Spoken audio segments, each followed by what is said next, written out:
Hello, everybody. How you doing? Welcome to Lakers Talk with Gerald, episode number 48. Thank you guys for joining me here on this Memorial Day. This is May 27th. It is Memorial Day, Monday. It is a holiday for most, and all those people out there that veterans that gave their lives. This is a day that we are, paying homage to them. So probably a lot of you out there, excuse me, cut.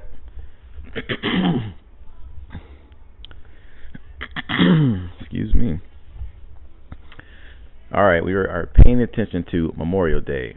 A lot of you out there are celebrating Memorial Day, whether you're doing some cookout, spending time with family, or just enjoying your day. I'm sure there's a lot of you out there that are probably working too. So, hey, you guys hold it down out there, get that job done. But hey, I am here with you guys today. Wanted to give you this Lakers talk, talk about a few different subjects. Just talk about current events, talk about all the rumors. I want to get into it. It's been a few days since I've done an episode, so I just want to get in there and get you that information. So a lot of stuff that's been on my mind. I'm always looking up different news every day about the Lakers. I'm reading different rumors. I'm following on Twitter. I'm seeing all the different things, such as, okay, who are the Lakers going to get? There's free agents. There's talk about Kawhi Leonard. There's talk about Kemba Walker. There's talk about Bradley Beal. His name has been coming up pretty often lately. I've been seeing, so that's one of the things I'm going to go over. I want to also talk about Frank Vogel a little bit, just how I feel on him and what I've been hearing so far, which is not a whole lot, to be honest. But I want to talk about that a little bit, too. And then just the general state of the Lakers and then what we have to look forward to, especially with that number 4 pick, whether we're going to keep it or not.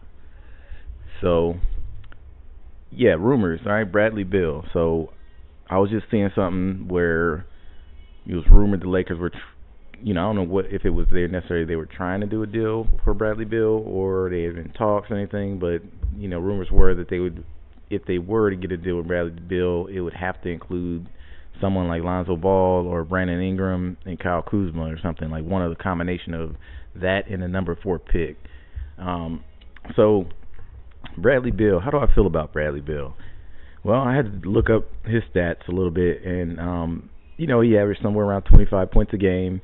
He, his shooting average was somewhere around 48%, 47%. He was somewhere around 35% from three-point range this past year, and he did not make an All-NBA team, but those are really good stats. Pretty good. He's a good shooter. 35% from three. For some reason, I was thinking he was a lot better. I was thinking he was somewhere around 39 to 40%, but 35 will still get it done. That's decent. That's at a high clip. Now, the only thing about that, though, is, man, it's a part of me that I don't want Lonzo to go. I want Lonzo to stay. I want him to be around. I want to see what he's going to be like in his third year because I really do think he's going to be something special. He's going to be nice. I think he just needed, just like any new player to the NBA, a lot of these young guys, they just got to come into their own, learn the game, learn their game in the NBA versus college because it's a lot different. So, we started to see flashes of him learning his game, learning how to be aggressive, learning how to run the offense, learning how to kind of command the ball, and learn how to be a leader. Basically, that's what he was learning. He was learning on the job and learning when he can put his stamp on the game and when he can defer to like LeBron James and things like that. Man, I mean, he had so many nice special highlight plays and just things that he was showing a knack and showing an IQ, high basketball IQ and intelligence. Stuff like that, is what I really liked about him. And not only that, his defense was damn good. I actually was expecting him to get some votes on the all defensive teams, at least a few votes, because, man, he was an outstanding defender. Coming out of college, he was not highly touted as a defender. I think he changed a lot of that. He gets a lot of deflections. He's very active on the defense. He gets a lot of tips. He gets a lot of steals. And he's just kind of disrupts the other players. And at 6'6", that's a tall guard. He usually can switch also on those small forwards that are 6'7", 6'6", even maybe 6'8", but he's got, he's a tall guard. So defense, another key.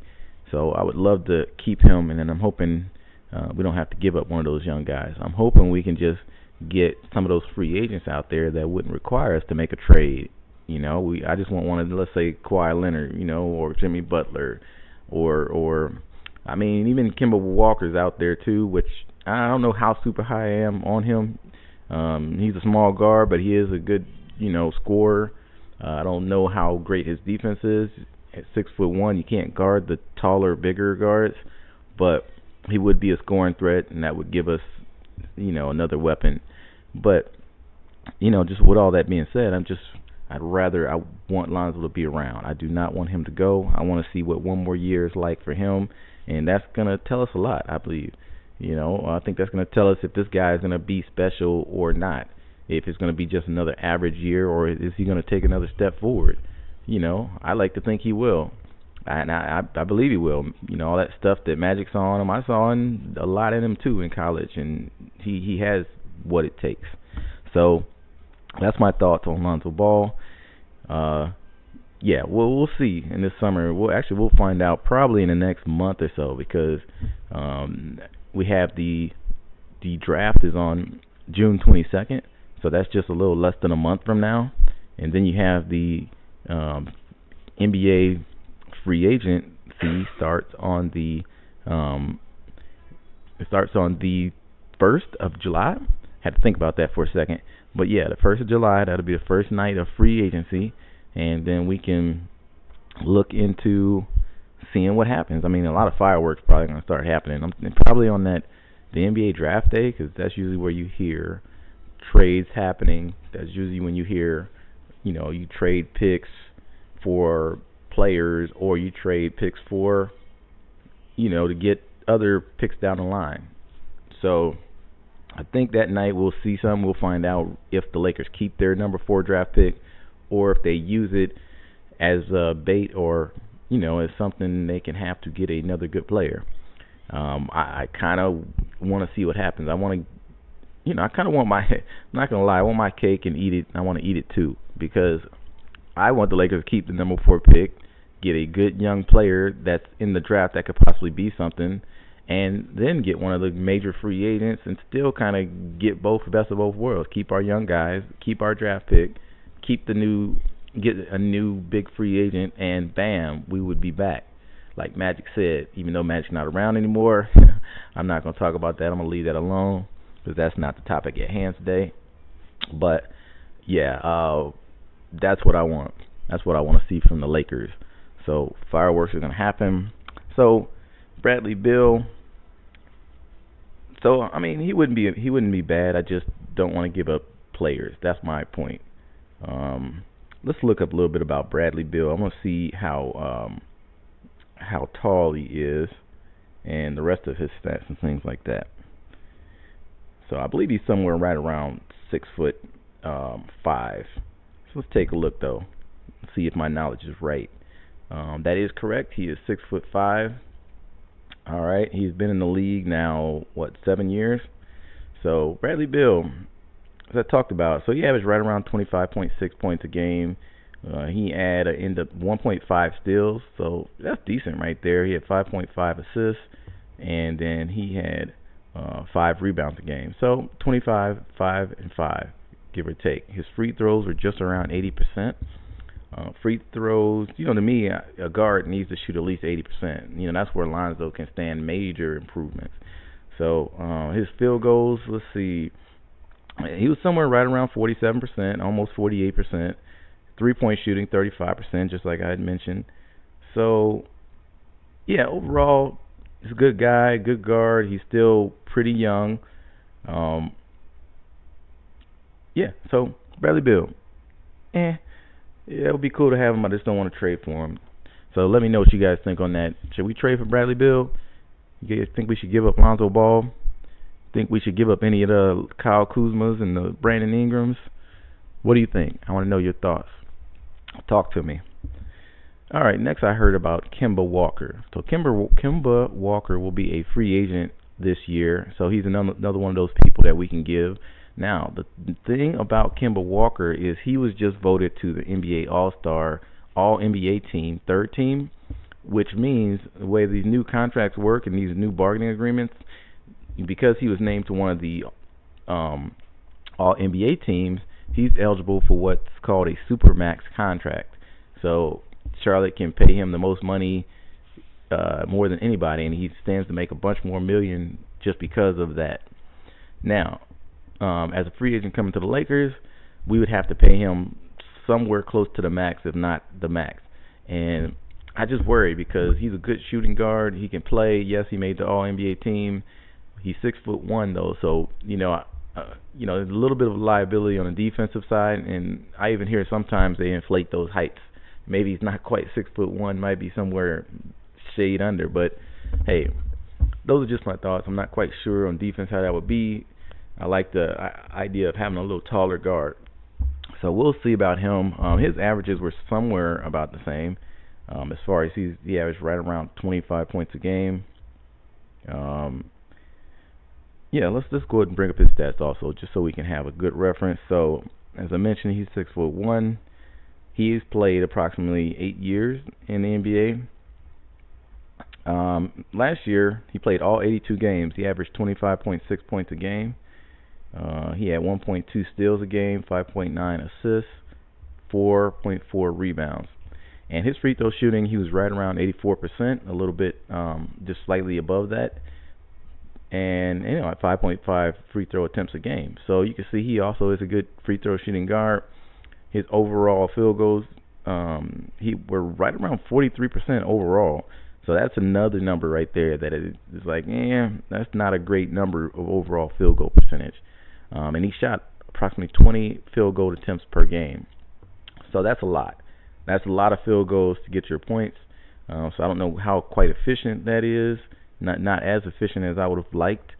His three-point shooting, though, is right at 35.6 is what that is. And so that was just okay, too.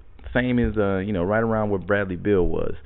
Now, looking at his previous 2 years before that, his three-point shooting was right around 38% the year before, and then almost 40% the year before that. So those are good numbers for three-point shooting. We could use some three-point shooting. However, he's 6'1". I don't know, will that affect his ability to spot and shoot? If he's open, yeah, he can hit it. What if there's some bigger guard contesting? Will he still be able to get his shot off the same way? I don't know. I'd have to go look up some things on Kemba Walker because I haven't watched him a whole lot. So he's been with Charlotte the entire time in his career. They drafted him from Connecticut, I believe, where he played at. But I don't know. So I'm so-so on Kemba Walker. So-so on him. And, we'll see. He would be better than nothing, I would say. Yeah, if we can get him, that still would be a better position than we were. That'd be a great guard. So I wouldn't complain. I'd probably be happy, because we would have a good team as long as we didn't have to give up anybody else. Because you think about it, we didn't necessarily, we did have what we had.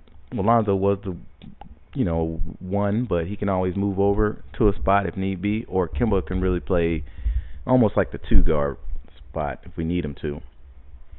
So, let's talk about Kawhi Leonard. Kawhi Leonard is the biggest fish next to Kevin Durant, that is, but, rumors are he's talking about going to New York, but I don't know. I still don't believe it. We still got a chance to KD, so to me, those are the two biggest fish in this water, Kevin Durant and Kawhi Leonard. Now, our chances of getting Kawhi took a little bit of a blow, and I'm going to tell you why. It took a little bit of a blow because Toronto Raptors are in the NBA Finals now. Kawhi Leonard is in the NBA Finals with the team he just went to, he got traded to. So I was always under the thought that I did not want Toronto to go to the finals. I did not want them to make it. I wanted them to get knocked out of the playoffs as early as possible. That way he wouldn't find more reason to want to stay there. Think about it. He gets there first year. They have a great record. They make it all the way to the NBA Finals. If he were to win an NBA championship right now, it would almost be like a wrap. Unprecedented that somebody would go to a team and win a championship and leave right after that.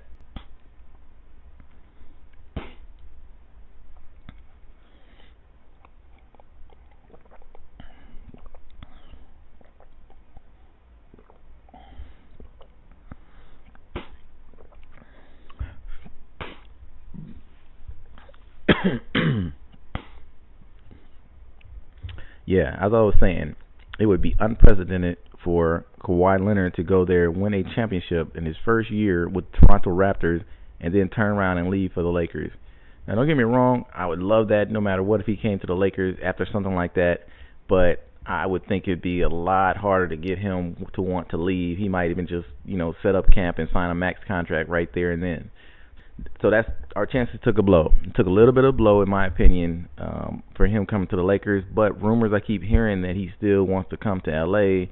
or he still wants to go to the Clippers. He still wants to leave and be in L.A. Who knows? I never know how well these sources are, if they're really hearing from him, his camp, or it's just rumors. These TV analysts and sportscasters, they need something to talk about. They need news. They won't seem relevant if they don't have something to talk about and some kind of rumors or that they hear this or have that contact. And, we will see. Golden State Warriors are still favored, even if Kevin Durant does not come back.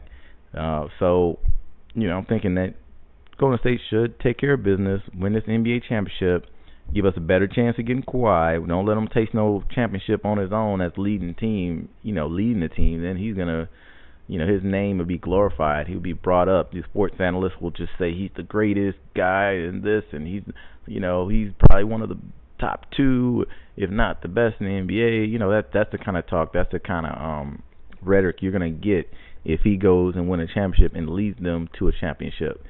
That would be unprecedented to knock off the Golden State Warriors. They would probably even start comparing him to LeBron. Whose one was better beating Golden State? Was it Kawhi or was it LeBron's win back then? That's the kind of narrative that's going to come out if that were to happen. Mark my word, that will happen. But we're not going to let them get that chip, right, Golden State? I need you guys to do your job. We'll see what Kevin Durant looks like. We'll see if he's going to be back with them and play in the finals. We'll see if Boogie Cousins might come back and play. Word is that he's going to try to make some of them finals. And that's an interesting storyline, actually, to me, because I don't think Boogie's ever played. He's never played in the finals before, so that would be kind of cool for him. If I hope he can get back and play in the finals so he can have some taste and feel like he contributed to the championship. If and when they win. That would be a good feeling. I like to see people that haven't done something before get a victory and be able to celebrate and have a championship and just enjoy it. Because you gotta I love those good stories. So other things to talk about for other free agents, we got to think of some other lower tier free agents that could be available. The last one I just mentioned, Boogie Cousins, even though he was hurt. A lot of people don't feel he's a good pickup, but he is a great center. He was a great center before he got hurt. You guys don't forget that. I mean, this guy was averaging like 25 and 12 in a couple blocks or a block and a half, something like that. I'm gonna have to fact check that just to make sure. But man, he was balling at one point in time, and he just came from an Achilles injury that. Those are one of the hardest ones to come back. Usually you're never the same. So it may take him a little bit to ramp up, but even if he's half of what he was, he's still a good center. So he's somebody that if he's available, not for max money because he hasn't quite proven himself. He got hurt again. So if we can get him for, mid-level exception or something like that, I say we should get him. That would be a decent piece to our team, as long as we can get another guy like a Kawhi Leonard or Jimmy Butler. I think that trifecta will really be nice for us, since we still got LeBron James, even though he's about to be 35 years old. But we still got our young guys that one of these guys might be that perfect pop or third wheel or fourth wheel. You know what I mean? So I'm really excited for this upcoming year. I mean, if we can catch some big fish, that would be so nice. And I wouldn't be remiss if I left out. I have not talked about this yet. I have not talked about the state of the Lakers. we have taken a hit there also, big time, especially with Magic Johnson coming out and confirming all the things that we was already rumored about. Rob Pelinka talking about his back, about Jeannie Buss not having control and having too many people, too many hands in the pot, and basically taking some of the power away from Magic, or not letting him have his power to fire Luke Walton. All that kind of stuff just makes it just harder. It makes it a bad look for the Lakers again. It's going to make those free agents kind of think twice about wanting to come. But you know what? I still have faith. I still have faith that, hey, LeBron James is there. He is the major recruiter. He's going to be the one that the guys, if they come to the Lakers, that's what he's coming to the Lakers for, to play with him, because they have spoken and they've had a rapport or something like that. So, yeah, I think I think we're still going to have a chance to get some of these guys. So I'm excited for that.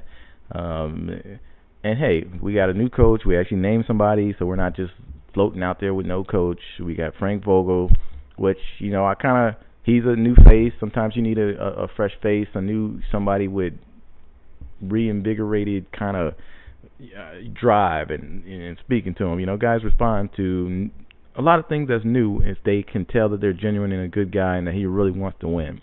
And he seems like he's all about holding people accountable and playing the right way, whatever that is. But we will see. I'm looking forward to the season. Looking forward to getting back to winning basketball, because we will make the playoffs this year. Mark my word, we will have a good team. LeBron James stays healthy. Young guys take a step up. We get another star. We will be right back there. Yes, we will. And then it'll be exciting basketball. I can't wait to be in the Staples Center cheering as if Lakers just did a monster jam or some alley-oop to LeBron or to Lonzo, or a great pass, and we're just doing our thing. Lakers, man, it's gonna be a beautiful thing to see. Can't wait to go all through all that with you guys, and to be doing my podcast after each game like I was doing when the game was going. But man, exciting stuff. Lakers Talk with Gerald, episode number 48.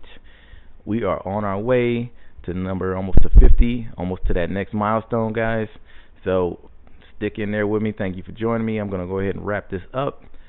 And you guys enjoy your Memorial Day. I'll let you guys get back to it. All right, have a mimosa or some ribs or whatever you do on Memorial Day. All right, guys, we are now officially out.